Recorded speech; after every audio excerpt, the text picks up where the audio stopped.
తెలంగాణ ముఖ్యమంత్రి రేవంత్ రెడ్డి అసెంబ్లీలో తనదైన మార్కును వేయడంలో సంపూర్ణ విజయం సాధించారు.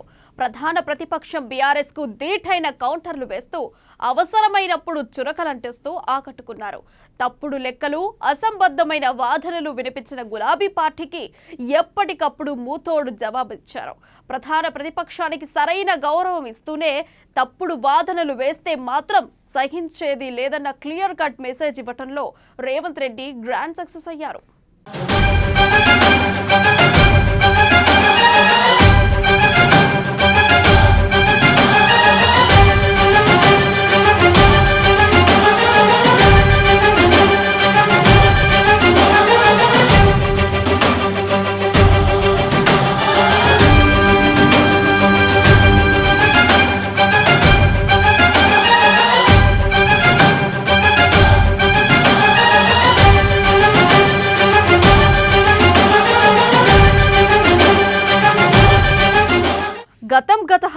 ఇప్పటి నుంచి మాత్రం తెలంగాణ రాజకీయమే డిఫరెంట్ అని చాటి చెప్పడంలో ముందున్నారు తెలంగాణ సీఎం రేవంత్ రెడ్డి. ముఖ్యమంత్రిగా, సభా నాయకుడిగా అన్ని విధాలా ఆకట్టుకుంటున్నారు ఆయన. అవసరమైనప్పుడు తగిన చొరవ చూపిస్తూ అన్ని తానే వ్యవహరిస్తూ తాను ఎందుకు స్పెషలో మరోసారి చాటుకుంటున్నారు. అసెంబ్లీ సమావేశాల్లో ఈ విషయం మరోసారి స్పష్టంగా బయటపడింది.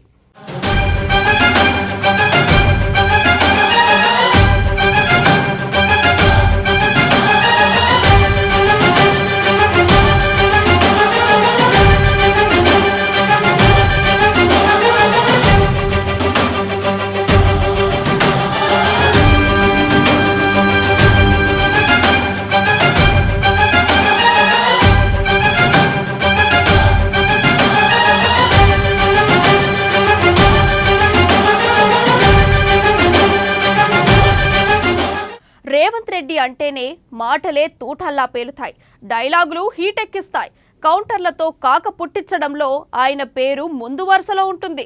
ప్రత్యర్థి పార్టీలకు స్ట్రాంగ్ ఆన్సర్ ఇవ్వటంలో తగ్గేదేలే అంటారు రేవంత్ రెడ్డి. కానీ ఆ బుల్లెట్ లాంటి లీడర్ ఇప్పుడు ముఖ్యమంత్రి అయ్యారు. అసలే బుల్లెట్, ఆ పైన ముఖ్యమంత్రి పదవి. దీంతో రేవంత్ రెడ్డి అసెంబ్లీలో ఎలా వ్యవహరిస్తారోనని అందరూ ఆసక్తిగా ఎదురుచూశారు. బీఆర్ఎస్ విషయంలో ఆయన వైఖరేంటి? కేసీఆర్ కు ఎలాంటి కౌంటర్లు వేస్తారు? కేసీఆర్ పాలనలో జరిగిన తప్పులను ఎలా ఎత్తి చూపుతారు? ఎంఐఎంతో ఎలా వ్యవహరిస్తారు? బీజేపీ సభ్యుల విషయంలో ఆయన వైఖరేంటి? సీసీఐని కలుపుకొని పోతారా లేదా లైట్ తీసుకుంటారా అన్న దానిపై జోరుగా చర్చలు జరిగాయి. ఎవరికి తోచినట్లుగా వారు చర్చించుకున్నారు. కానీ రేవంత్ రెడ్డి మాత్రం అందరి అంచనాలను తలకిందులు చేశారు. ఇప్పటిదాకా ఒక లెక్క, ఇప్పటి నుంచి ఒక లెక్క అన్నట్లుగా రేవంత్ రెడ్డి వ్యవహరించి అందరినీ ఆకట్టుకున్నారు. ముఖ్యంగా ప్రతిపక్ష పార్టీలు కూడా రేవంత్ వ్యవహార శైలికి ఆఫ్ ద రికార్డుగా ఫిదా అయ్యాయనే చెప్పాలి.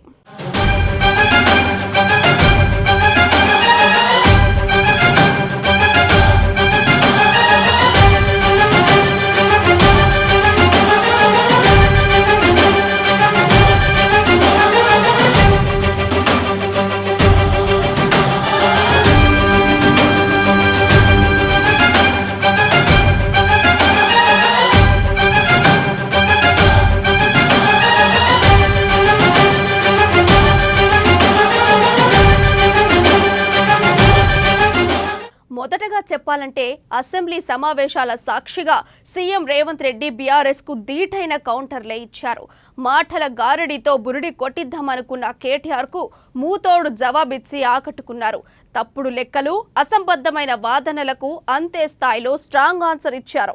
తెలంగాణ ఇచ్చింది సోనియానేనని సభ సాక్షిగా మరోసారి అందరికీ అర్థమయ్యేట్లు కుండబద్దలు కొట్టినట్లు మాట్లాడారు.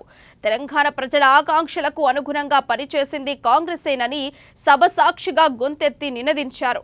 600 తెలంగాణ ప్రజలకు న్యాయం చేసే దమ్ము, ధైర్యం ఉన్న పార్టీ హస్తమేనన్న సంకేతాలిచ్చారు.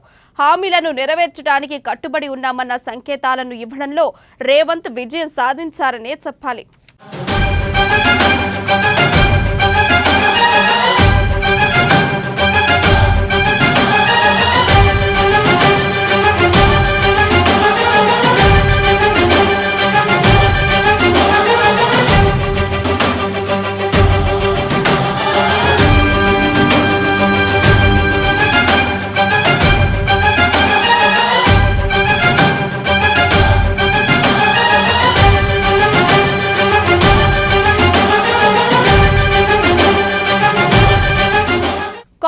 పై కేటీఆర్ మాటలకు CM Revanth Reddy strong counter ఇచ్చారు. కాకి లెక్కలతో నోటుకొచ్చింది మాట్లాడితే ఊరుకునేది లేదని పెద్ద వార్నింగ్ ఇచ్చారు రేవంత్ రెడ్డి. అదే సమయంలో హరీష్ రావు నోటికి తాళం వేయగలిగారు. ఇది ఒకప్పటి ఎడ్డి తెలంగాణ కాదు, హుషారు తెలంగాణ అని చాటి చెప్పారు. సభ అంటే వన్ సైడ్ గా జరిగేది కాదు, అర్థవంతమైన చర్చ జరగాలన్న సంకేతాలు ఇచ్చారు. ఎంత గొప్పలు చెప్పుకున్నా కొన్ని వాస్తవాలను ప్రజలు కూడా గమనిస్తున్నారు. మీ ద్వారా వాళ్ళు ఆ సమయంలో మరి గుర్తుందో లేదో ఇప్పుడు గుర్తు చేయదలుచుకున్న అధ్యక్ష, 10వ తరగతి ప్రశ్నాపత్రాలు వాట్సాప్లలో తిరుగుతూ 10వ తరగతి పరీక్షలే నిర్వహించలేని అసమర్థ ప్రభుత్వం ఆనాడు ఉండే. 12వ తరగతి అంటే ఇంటర్మీడియట్ ప్రశ్నాపత్రాలు చక్కగా దిద్ది ఫలితాలు ప్రకటించలేక ప్రభుత్వం ప్రైవేటు వ్యక్తులకు ఆనాటి మంత్రివర్గంలో లేదు అధ్యక్ష. అసలు నేషనల్ అచీవ్మెంట్ సర్వే స్కూల్ ఎడ్యుకేషన్కి సంబంధించి తెలంగాణ రాష్ట్రానికి ఉన్న ర్యాంక్ ఏంటంటే 31. రాష్ట్రాలే కాదు యూనియన్ టెరిటరీల కంటే కూడా అధ్వానంగా తెలంగాణ రాష్ట్ర విద్య ఉంది అని అంటే ఈ తప్పకుండా వాళ్ళు తల వంచుకోవాల్సిందే, సిగ్గుపడాల్సిందే అధ్యక్ష. అదేవిధంగా అధ్యక్ష, పదే గతంలో మీరు ఇది మాట్లాడినరు, గతంలో అది మాట్లాడినరు, గతంలో మీరు తెలంగాణకు వ్యతిరేకం లేకపోతే మీరు తెలంగాణ ప్రజలప్పుడు అడిగినప్పుడు ఇయ్యలేదు.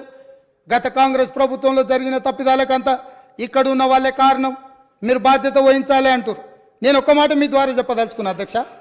ఉమ్మడి రాష్ట్రంలో సమైక్య పాలనలో 16 మంది ముఖ్యమంత్రులుగా 16 సార్లు ముఖ్యమంత్రులుగా ఉన్నవాళ్ళు ఎవరు ఈ ప్రాంతానికి సంబంధించి న్యాయం చెయ్యలేదు, ఇక న్యాయం జరగదు అన్న ఆలోచన వచ్చి తెలంగాణ ప్రజలందరూ తెలంగాణ జేఏసీ కింద కోదండరామ్ గారి నాయకత్వంలో అన్ని రాజకీయ పార్టీలు ఏకమయ్యి ఒక్క పాటలో నడిచి, అది మిలియన్ మార్చ్ కావచ్చు, సకల జనుల సమ్మె కావచ్చు, అనేక రూపాలలో ఉద్యమాలను నిర్మించడం ద్వారా ఆనాడు సహకరించని పార్టీలను కూడా కాంగ్రెస్ పార్టీ మాట్లాడి కాంగ్రెస్ పార్టీ లోక్సభలో శ్రీమతి సోనియా గాంధీ గారు యూపీఏ చైర్పర్సన్ గారి నాయకత్వంలో మన్మోహన్ సింగ్ గారు ప్రధానమంత్రిగా ఉన్నప్పుడు తెలంగాణ రాష్ట్రాన్ని మేము ఏర్పాటు చేసిన మాట వాస్తవం కాదా?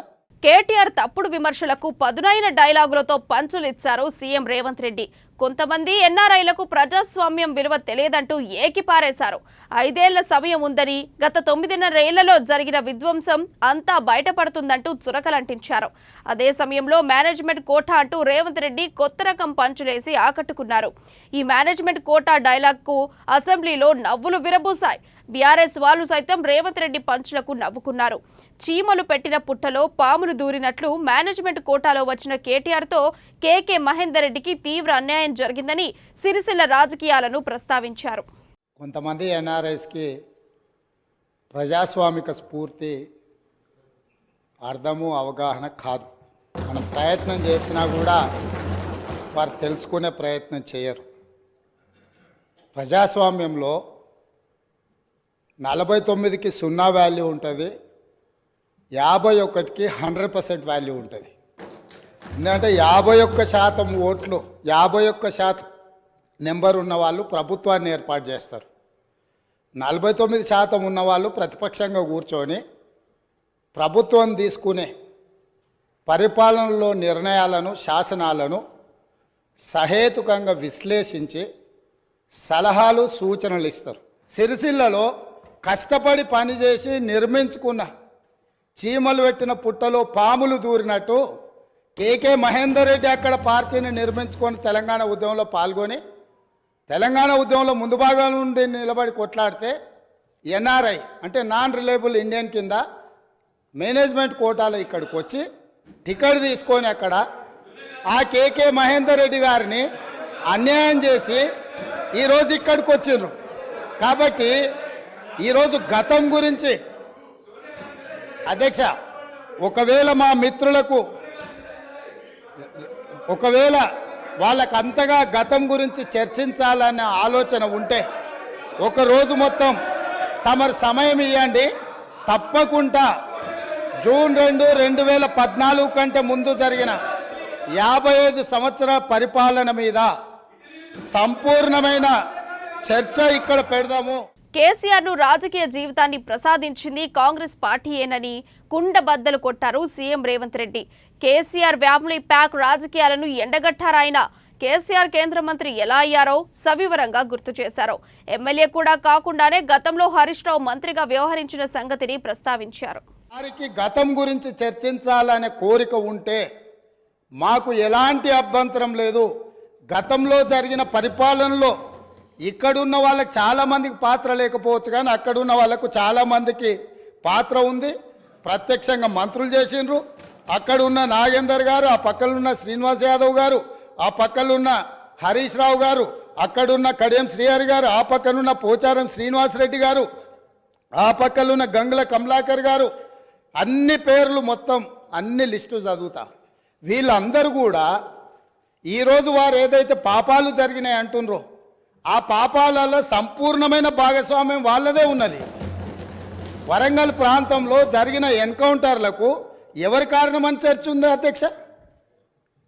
ఈరోజు వారే మాట్లాడుతున్నారు. ఏమని గవర్నర్ ప్రసంగంలో మొత్తం కాంగ్రెస్ పార్టీ మేనిఫెస్టోనే పొందుపరిచిండ్రని చాలా సీనియర్గా పనిచేసిండ్రు మంత్రులుగా. గవర్నర్ గారి ప్రసంగము పార్టీ యొక్క ఎన్నికల మేనిఫెస్టోను మంత్రివర్గంలో చర్చించి మా ప్రభుత్వం యొక్క భవిష్యత్ కార్యాచరణను మంత్రివర్గం ఆమోదం చేసిన తర్వాతనే గవర్నర్ గారు ప్రసంగిస్తారు.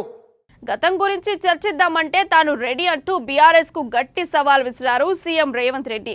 ఒక్కరోజు సమయం ఇస్తే అన్ని లెక్కలు తీద్దామంటూ చురకలంటించారు. కేసీఆర్ పాలనపై ఎక్స్రే తీస్తానని వ్యాఖ్యానించారు. పిట్టకథలు చెప్పడంలో ముందుండే బీఆర్ఎస్ నేతలకు అదే భాషలో స్ట్రాంగ్ పనిచేశారు రేవంత్ రెడ్డి. పిల్లి శాపనార్థాలకు ఉట్లు తెగిపడవంటూ గట్టిగానే కౌంటర్ ఇచ్చారు. ప్రతిపక్షాలను సైతం గౌరవించే సంప్రదాయం కాంగ్రెస్కే ఉందంటూ హస్తం పార్టీ వైఖరిని మరోసారి స్పష్టం చేశారు రేవంత్ రెడ్డి. చాలా విషయాలు ప్రస్తావించిన తప్పకుండా సావధానంగా 5 సంవత్సరాల సమయం ఉంది. సంపూర్ణంగా ఎక్స్రే తీసినట్టుగా ఎక్కడెక్కడ ఏమేమి ఉన్నాయో అన్నిటిని వివరిస్తాం. మా ఆర్థిక మంత్రి గారు, డిప్యూటీ సీఎం గారు జరిగిన విధ్వంసం ఏంది, ఆర్థిక నేరమేంది, అన్ని విషయాలు ఈ సభలోనే తమరి అనుమతి తీసుకొని చర్చకు పెట్టి వాటన్నిటిని విశ్లేషిద్దాం. మేము సిద్ధంగా ఉన్నాం. సంవయనం పాటించి ఈరోజు గవర్నర్ గారి ప్రసంగానికి సంబంధించిన మీకు మనసు ఉంటే, తెలంగాణను అభివృద్ధి చేసుకోవాలన్న ఆలోచన ఉంటే అభినందిస్తూ మీరు ముందుకు రండి. లేదు మేము ఇట్లనే ఉంటామంటే పిల్లి శాపనార్థాలకు ఉట్లు తెగిపడవు. ఈ శాపనార్థాలు పెడుతూనే ఉంటారు జీవితకాలం. కాబట్టి దయచేసి ప్రతిపక్షానికి నేను సూచన చేస్తున్నా, మేం పాలకపక్షంగా మా విజన్ డాక్యుమెంటుని సభలో పెడుతున్నాం. మీరు సలహాలు సూచనలు ఇవ్వండి. సహేతుకమైన సలహాలు సూచనలకు ఎప్పుడు మేము సిద్ధంగా ఉన్నాము. ఎందుకంటే ప్రతిపక్షాలను గౌరవించడం అనే సాంప్రదాయం కాంగ్రెస్ పార్టీకి మొదటి నుంచి ఉంది, ఇప్పుడు కూడా ఉంది. ఆ సాంప్రదాయాన్ని కొనసాగిస్తామని మీ ద్వారా వారికి తెలియజేద్దాం. మొత్తంగా అసెంబ్లీ సమావేశాలు రేవంత్ సర్కారు వైఖరిని కుండబద్దలు కొట్టినట్లుగా చాటి చెప్పాయి. అంతేకాదు ఎంతసేపు అధికార పక్షమే కాదు విపక్షాలు కూడా తమ వాదనను వినిపించే అవకాశం రాష్ట్ర ప్రభుత్వం కల్పించింది. బీఆర్ఎస్ మొదలుకొని ఎంఐఎం, బీజేపీ, సిపిఐ కూడా తమ వాదనలను సభ ముందుంచాయి. అందుకే కాంగ్రెస్ మార్క్ అంటేనే నిజమైన ప్రజాస్వామ్యం అనే విషయం ఈ అసెంబ్లీ సెషన్ సాక్షిగా మరోసారి స్పష్టమైంది. సీఎం రేవంత్ రెడ్డి ప్రసంగాలే అందుకు నిదర్శనమని విశ్లేషకులు తేల్చి చెబుతున్నారు. ఫస్ట్ సెషన్లో రేవంత్ రెడ్డి స్పీచ్ అద్దిరిపోయిందని కాంగ్రెస్ క్యాడరే కాదు విశ్లేషకులు కూడా ప్రశంసలు కురిపిస్తుండటం విశేషం.